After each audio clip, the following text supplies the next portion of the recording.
R.H. O'Kane's Chronicle of the USS Tang is more than a historical account. It is a profound tribute, a journey undertaken not just with facts and figures, but with the ghosts of men who sailed beneath the waves.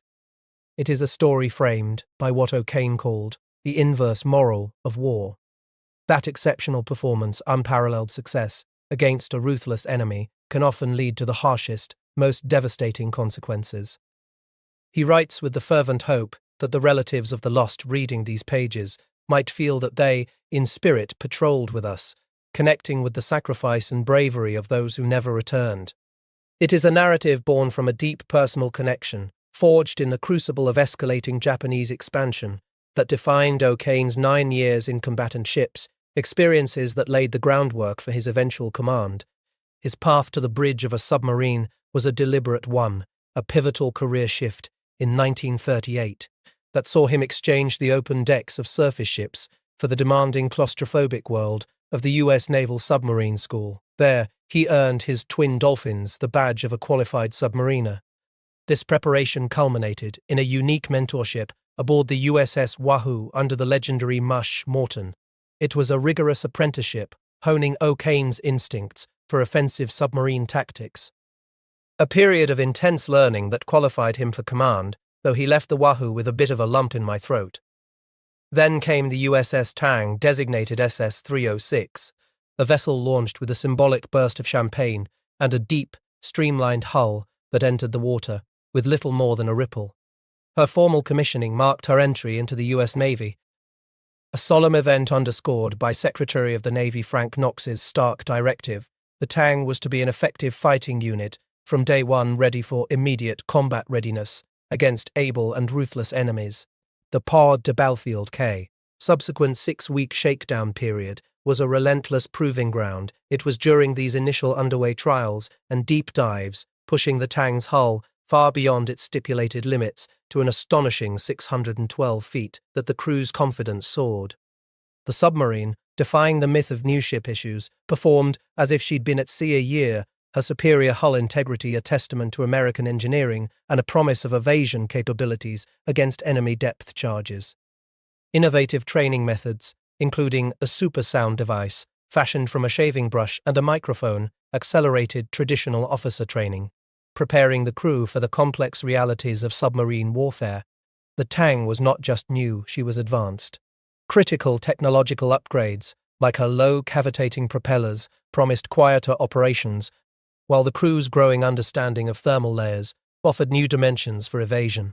Captain John H. Brown, head of the training command, witnessed the Tang's prowess firsthand during a crucial late day and night operation, granting approval for her first patrol, despite the unprecedented speed of her training. This readiness was sharpened by a somber note. The confirmation that the USS Wahoo, O'Kane's former command, was overdue and presumed lost. The news added a determined edge to the Tang's final preparations, underscoring the high stakes of the war. Thus, the USS Tang, a technically sound, highly trained vessel under the experienced leadership of O'Kane, stood ready. She was poised to face the unique and perilous challenges of submarine warfare in the Pacific. Her journey, a living embodiment of the inverse moral that would define her legend. The USS Tang, now a veteran of the shakedown, surged westward from Pearl Harbor, her first patrol commencing with the solemn weight of expectation. Her initial orders were clear: reconnaissance around Wake Island and readiness as a lifeguard for the first bomber strikes of Operation Flintlock. The routine of the open sea quickly settled in. The low thrum of the diesels, the constant sweep of the horizon by sharp-eyed lookouts, and the careful management of radar to avoid detection. Every man understood that beneath the monotony lay the ever-present threat of a ruthless enemy, a reality underscored by Secretary Knox's earlier directive that the Tang must be an effective fighting unit from day one. As the patrol shifted from pure reconnaissance to active support for the bomber raids, the crew found their rhythm. Adapting to the dynamic demands of a combat zone, the successful observation of Wake Island had already yielded crucial intelligence, confirming the submarine's multifaceted role beyond the raw power of its torpedoes. Following this, the Tang navigated towards the strategically vital Caroline Islands, specifically the waters around Truk. Positioning itself for future, more direct engagements, The journey was a proving ground, not just for the vessel, but for the men within her. It was a period of constant vigilance, where even the briefest moments of respite were cherished. Ensign Fred Innes, for instance, continued his dedicated work on the steward's pie and pastry experiments, a small but vital detail of normalcy and morale amidst the high-stakes environment. This initial patrol, while not yet marked by fierce torpedo battles, proved to be a crucible of adaptation. The crew faced unexpected challenges that demanded immediate and innovative solutions, such as the critical re-evaluation of fire procedures after an onboard incident. It cemented a flexible approach to submarine warfare, exemplified by the adoption of a novel lying-to patrol doctrine in open sea areas, a deviation from standard practice that showcased the crew's critical thinking and refusal to be bound by rigid dogma. By the end of this phase, the USS Tang had not only proven her operational capabilities in a combat zone but had also forged a resilient and adaptable crew. Under O'Kane's command, a flexible and proactive approach to submarine warfare was firmly established, preparing them for the intense battles that lay ahead.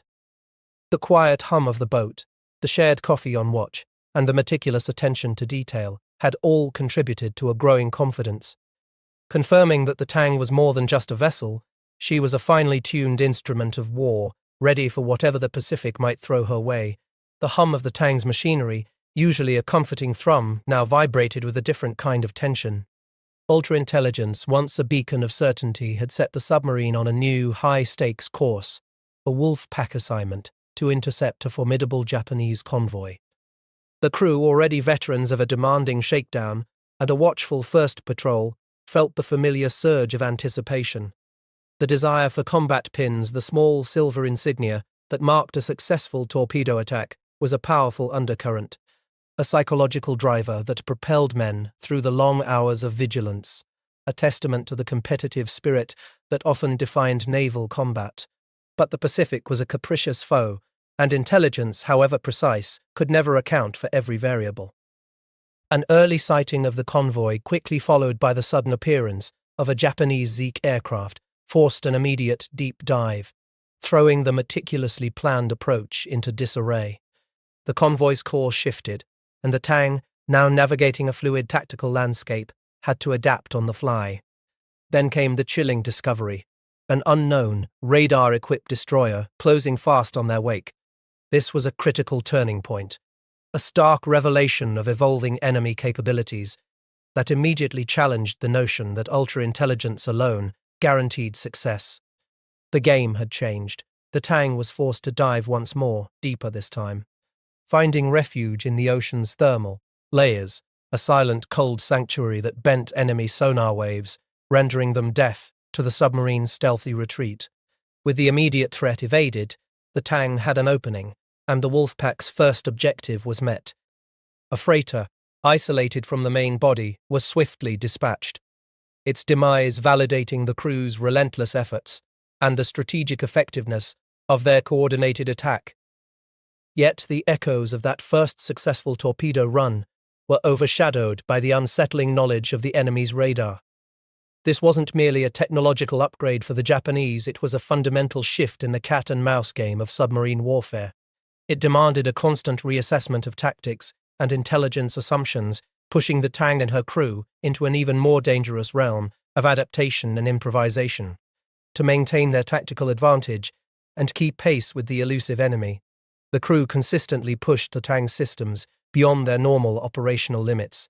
Engineers, under the watchful eye of Bill Walsh, coaxed every ounce of power from the massive diesels, ensuring batteries were charged to their maximum capacity, and the submarine could achieve vital bursts of speed.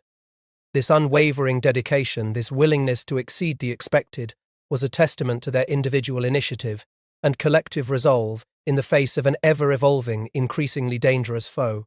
This second patrol, therefore, became a crucible, demonstrating not only the critical effectiveness of intelligence when coupled with skillful execution, but also underscoring the inherent risks and profound unknowns of naval combat, especially when confronted by an enemy constantly innovating its defensive capabilities. The submarine Tang, now operating independently in the Marianas, had already navigated the confusing dispatches and early departure that put her ahead of schedule, seizing the opportunity presented by Task Force 58's planned air strike on Saipan. The initial days were a test of endurance, marked by persistent Japanese air patrols. The crew, already adept at distinguishing genuine threats from decoy Betty bombers, had learned to maintain their surface course when prudence allowed. A strategic adaptation that avoided the time-wasting yo-yo dives of earlier days. This critical shift, coupled with the captain's decision to approach Tanapag Harbour from the less expected west, underscored a growing understanding that success in this unpredictable theatre hinged less on technology alone and more on tactical ingenuity and human judgment. Then came the pursuit. It began as so many things did in the vast Pacific, with the barest whisper of a clue. At 11:09 a.m., the sharp eyes of a lookout, Scotty, caught a faint puff of smoke on the distant horizon. A blur, a slight, fuzzy bump against the endless blue. It was enough. The decision was made to chase it. A relentless, high-stakes gamble that soon paid off, as Radarman Cavalry's SJ radar picked up 2 pips. A big tanker, a freighter, and a destroyer. The hunt was on. But the ocean proved a fickle ally. Radar contact, once gained, was quickly lost in a series of squalls. What followed was a hairy run, the Tang pushing her engines to nearly 18 knots full power. A desperate dash to close the gap and regain the elusive pips. The crew, driven by a determination that had become their hallmark, understood the stakes. The submarine's enhanced dual officer of the deck system, with both bridge and conning tower ODs streamlined by crewmember Ed, proved vital for maintaining situational awareness in these rapidly changing conditions. The convoy, however, was not easily caught. It zigzagged, shrouded itself in the thick, blinding smoke of its coal-burning freighter, and was fiercely protected by its destroyer escort. Multiple approaches were attempted and abandoned, as the enemy, now aware of Tang's presence, flashed searchlights and tightened its defensive formation. By 8:00 p.m., a battle station's tracking party, relying on the dead reckoning indicator, had settled into position, maintaining a 10,000-yard distance on the tanker's beam. As the night deepened, a new challenge emerged, an ultra from Subpac message ordering a course change to the north. It was a moment of profound tactical decision. The captain, after reviewing the situation with his navigator, Fraz, faced a stark choice. Obey the intelligence or trust his own on-the-ground assessment. He chose the latter, concluding that the enemy's recent maneuvers had betrayed his probable intention to continue on their current track. It was a gamble, a calculated act of defiance against the very intelligence that so often guided them, but one born from a deep understanding of his quarry and his crew's capabilities. He maintained course, preparing for a submerged dawn attack on the tanker, a ritualistic, piping hot mug of coffee from a GI cup, his only comfort as he rolled out of his bunk for the impending engagement. The early morning of February 24th offered a deceptive calm. The sea was like glass in the slight grey of morning twilight, an ideal canvas for the silent, submerged attack. At 5:48 a.m., battle stations were called, and by 6:09 a.m. the Tang paralleled the tanker. A behemoth, dwarfed by the length of the loaded oiler, but still a potent threat, the destroyer, a dark, menacing shape, loomed dangerously close during the final approach, requiring a delicate maneuver to avoid detection. Jones, the scope operator, called out precise bearings, his voice a steady counterpoint to the rising tension. With 10 degrees to go, the captain, imbued with a mutual confidence shared with his crew, announced, "We're right on. Now stand by for a setup." Torpedoes, their propellers zinging, were launched at 8-second intervals. Within 23 seconds, they struck. The impact was immediate and devastating. Though the visual spectacle of the tanker's destruction had been witnessed by lookouts, the true measure of its power resonated deep within the Tang. The submarine shuddered, a profound internal tremor that spoke of explosive force. The very sea around them, vibrating with the dying throes of a massive ship. It was a visceral confirmation of their success, a stark reminder of the destructive capability they wielded. This third patrol culminated in the destruction of a significant portion of the enemy convoy, a testament to the Tang's unparalleled success and the effectiveness of her crew's skill adaptability, and unwavering perseverance against an evolving enemy. Yet, in this triumph lay the seeds of O'Kane's inverse moral of war, that such exceptional performance, such devastating efficiency, could lead to consequences equally profound and devastating. Each sinking, each victory, pushed the Tang further into the heart of the conflict, demanding more, risking more, and bringing her closer to the ultimate unforgiving test.